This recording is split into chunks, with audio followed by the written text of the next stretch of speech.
Hi. కాలేజీకని చెప్పి బయలుదేరే కుర్రాడు బస్టాపులో ఫోజు చూడు. సెల్లు చేత పట్టుకొని స్టిల్లు కొడుతూ వాడు అమ్మాయిల వెంటబడతాడు.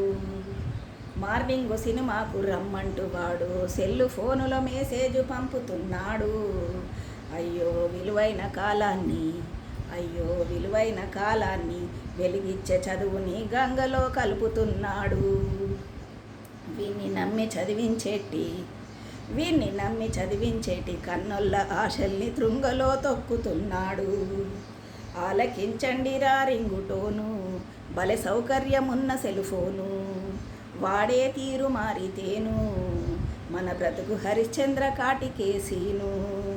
బైకు మీదెలతాడు భలే జోరుగా ఒకడు, రోడ్డు మీద స్పీడు చూడు. దారి మధ్యలోన సెల్ఫోను కాలొస్తే మెల్లిరిగా సెల్లు పెడతాడు. సెల్ఫోను స్విచ్ అయిన ఆపు చేసుకోడు, ప్రక్కన బైక్ ఆపి మాట్లాడుకోడు.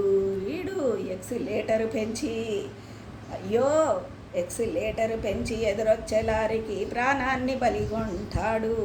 వీడు కట్టుకున్న దాన్ని పసుపు కుంకుమ చెరిపి ముండమోపిగా మారుస్తాడు.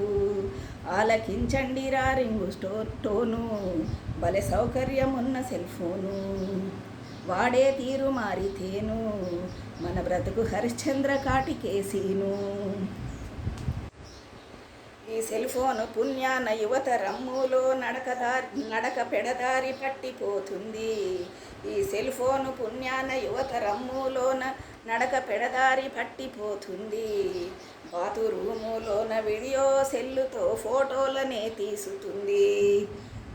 ఆడోళ్ళ మాన మర్యాదలు తీసి ఆత్మహత్యలకు పురిగొల్పుతుంది. అయ్యో దూరాన్ని తగ్గించి చిటికలో కబురంపే సాధనమ్మురా సెల్లు ఫోను. విపరీతాలకు దారి తీసేటి మనసుని అదుపులో పెట్టుకుంటేను.